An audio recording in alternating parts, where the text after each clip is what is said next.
So let me tell you a bit about my story and how I ended up in doing poetry therapy and performance art and being a poet. I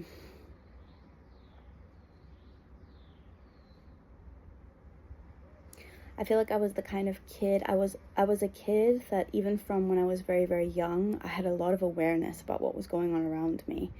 And in a way, I sort of felt a little bit I felt very alone and very trapped in that. Like I could see the pain that my family was in and the people around me were in. And I could see how much effort was being made for us to survive and be a normal family and be a happy family, and my mom made an enormous effort.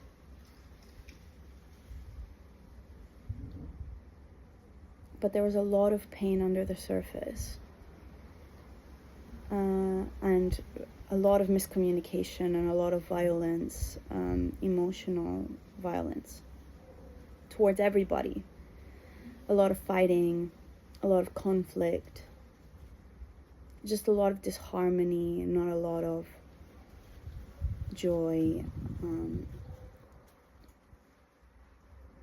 I remember even as like an infant being like, having a level of awareness and feeling like I'm the only one that knows what's going on here. I'm the only one that is actively feeling the truth of what's going on here. And in a way, I've sort of carried that throughout my life till now that I'm an adult, and I'm like obsessed with saying things as they are and feeling things as they are and being honest. And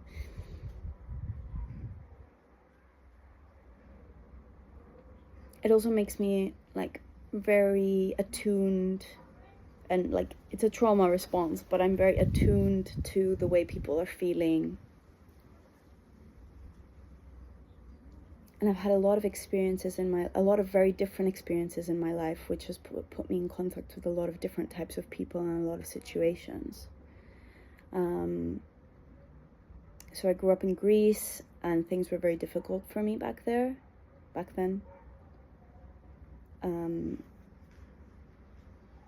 We all spoke English at home, so I always felt like the odd kid in Greek schools, and my mom is a very sophisticated, intellectual woman, and she would take us to see plays and cinemas and movies, and sneak us into the cinema before we were of age to see those movies. It's like the only time that we ever lied was when we had to tell the people at the cinema that we were older than we were. So yeah.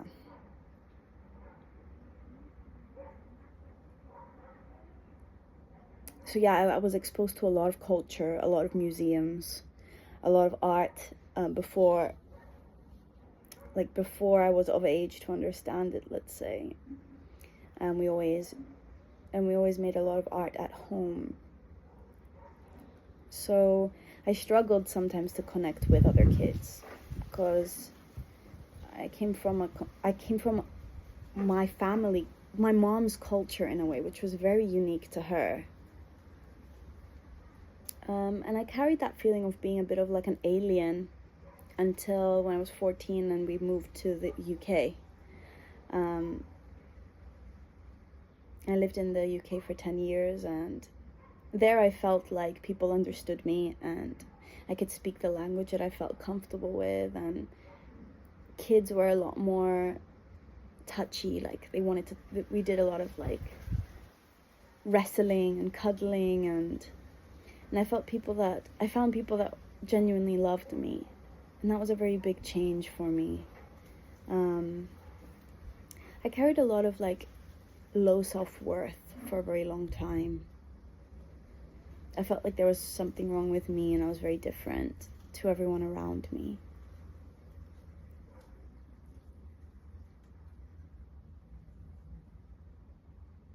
And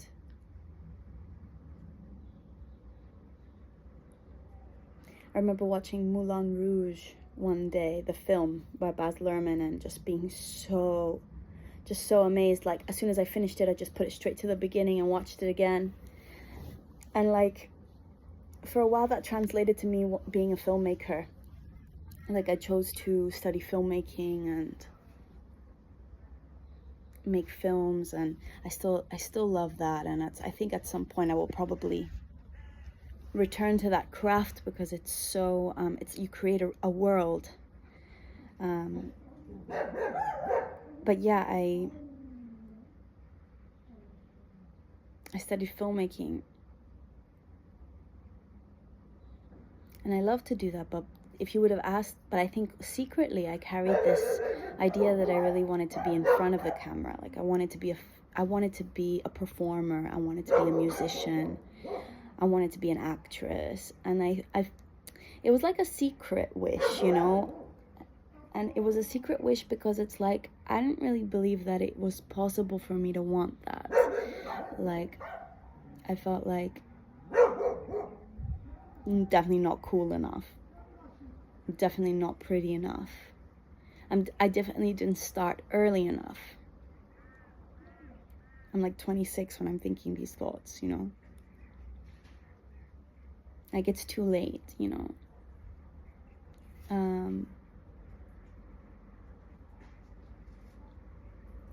But then this need came to make money from something that doesn't make me feel like shit. Like, how am I gonna make money from something that doesn't make me feel like shit?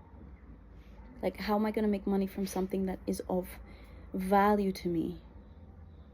And so I started to make events and host workshops and invite teachers to teach their art.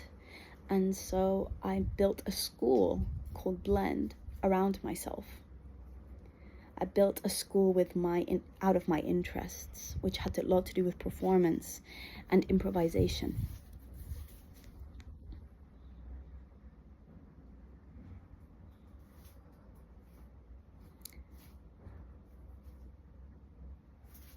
And so I started to practice weekly. I practiced theater improvisation weekly with Maria Alexandru. We made a band called Build a Band, and we practiced music improvisation with no prior knowledge of music. Every week, we would gather and play music for 3 hours. I practiced dance improvisation with Costandina Scaglionda. And this was regular, week after week after week. And a group came together, and we started to form a team, and then we started to create performances. And then in the meantime, I started to write poems, because we were doing poetry. We were doing poetry open mics at this school. So I started to write poems. I always kind of wrote stuff, but even as a kid, I liked to write stories. But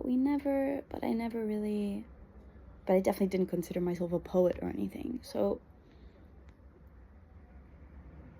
I started to write poems and perform them at the poetry open mics, and I really liked that feeling, and I really loved listening to other people's work. And then one day, Argyris, who was a legend in the slam poetry scene of Cyprus, he said, hey, you know, there's this competition. He won twice. There's this competition, it happens every year. It's the National Poetry Slam Championship. You should come and like read something. And I was like, cool, yeah, I'd love to do that. Why not? Opportunity to perform. And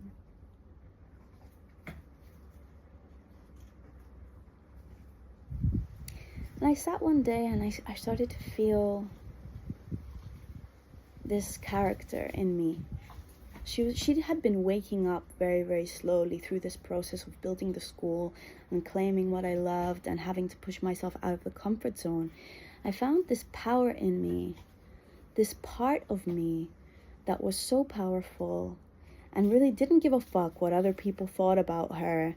And I called her Darkness Feminine. And as soon as I named her, it was like we met. internally. Like, it's like the poem begins like this, like, oh wait. All of a sudden, I turn and look directly at her for the first time. And it really, really felt like that. It felt like she'd been in the corner of my eye for a long time. And suddenly I look at her and we meet. And she's there. And she's so complete, you know. She's like, shit, like, I wish I could remember the poem to say it to you. All of a sudden, I turn and look directly at her for the first time. But in truth, she's been there since the beginning in the corner of my eye. She's been waiting just fine, patient, for me to notice her. And now I've seen her, I witness her movements are slow, deliberate, like she's moving through gold, wearing it. It oozes, drips, pours over it on her throne and her clothes. Her eyes are like two black holes. Like you throw a coin in and you wait for the sound, and the sound never shows. She's comfortable being seen, darkness, feminine. And it goes like that. Once I saw her, it was like she'd been there the whole time, and she, because of her, that version of me, like her, she was so comfortable being seen, and she really enjoyed that. She really enjoyed that suddenly I was perceiving her, and that she could communicate with me. So she was like really sort of performative, and I felt her in my body. I felt her wake up, and I felt her be like, Melissa, enough playing small. How does it go, that part of the poem? Darkness, feminine. I fall at her feet. See, I've been holding myself so tiny, trophy of a good girl, shiny, keeping it harmless, hiding, politeness as kindness, hardly. Girl. She elongates it like a growl, girl. I am you. You are me too. I've been living in the bottom of your belly since the start, where it's wet and dark. In your womb, with your pussy and your brown blood. Invite me to sit at your table. Take my counsel as your honored guest.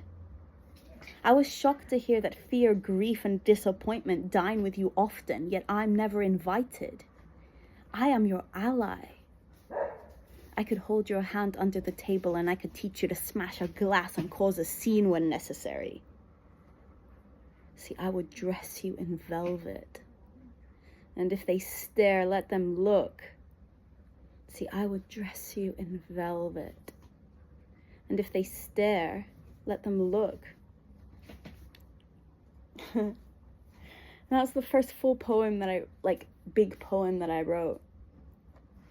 And that was the first encounter that I had with her. And through this poem, she woke up and she came into my body, and we built a relationship. And in the show, when we performed in that show, it was me and her.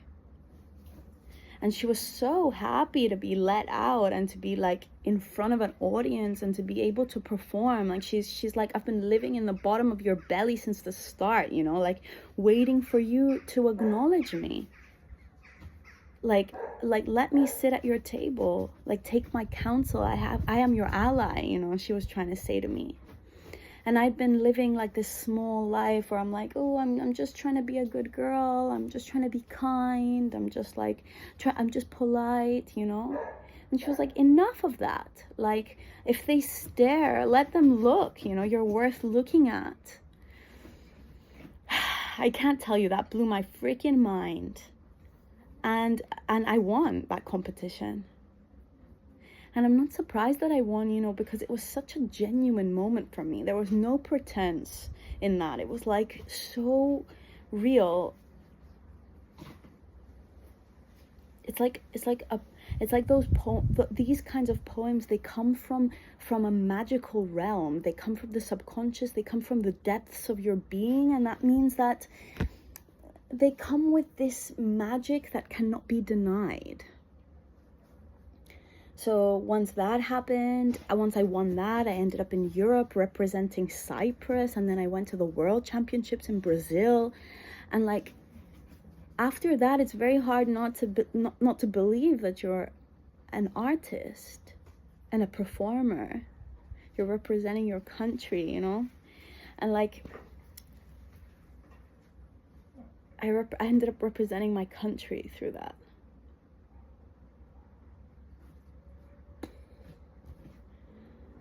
And so I kind of found my way. I found my way of expressing myself, and I found my words, basically. And with your words, you are so powerful, because you can express your inner being, and you're also expressing the inner being of everybody else, or of people who are like you. You know, you touch the core of you touch the core of everybody else, and that's really, really powerful, to have your words and to have access to your words. So yeah, that's what I teach people to do now. I mean, I've done it. I've written many poems. I've done my own performances. I've built 2 performances around my poems and around the different parts of me that I have found. And yeah, and then I started to work with people. Like, I started to teach people poetry, and then I realized, hold on a minute, like, I'm not teaching people tricks of how to,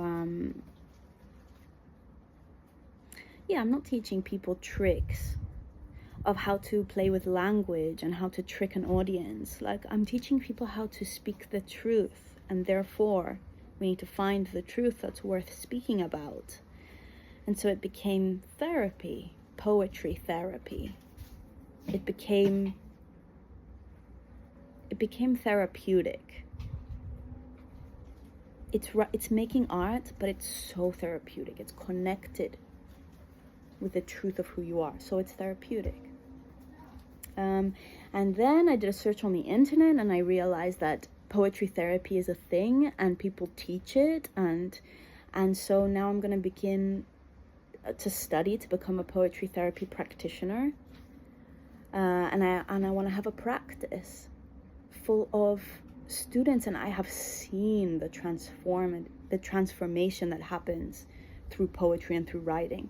It's so intense, like, people keep freaking quitting on me. Like, it's so intense that you get so confronted with the truth of who you are, because maybe you can lie to a person, or maybe you can lie to yourself in your head, but once you start writing, it's very, very difficult. So yeah, this is what I'm doing, and I feel very, very qualified to do it. I also feel qualified to do it. Just a little note there is that also my mom is a therapist, so I've grown up in the culture of therapy. And like, me and my mom would talk about therapy all the time, because being with people and holding space for them to be themselves and to have a therapeutic relationship with you is so interesting. For me, it's like witchcraft. It's like creativity, witchcraft, and psychology are like so intertwined. So this is what my business does. This is who I am. This is what I do. My shows are psychological, psychoanalytic. They are therapy for me and for the audience. I try to tell the truth so that we can all experience the truth. And any therapy I do is full of symbolism and meeting my inner characters and all this kind of stuff. Anyway, thanks so much for listening to all of that.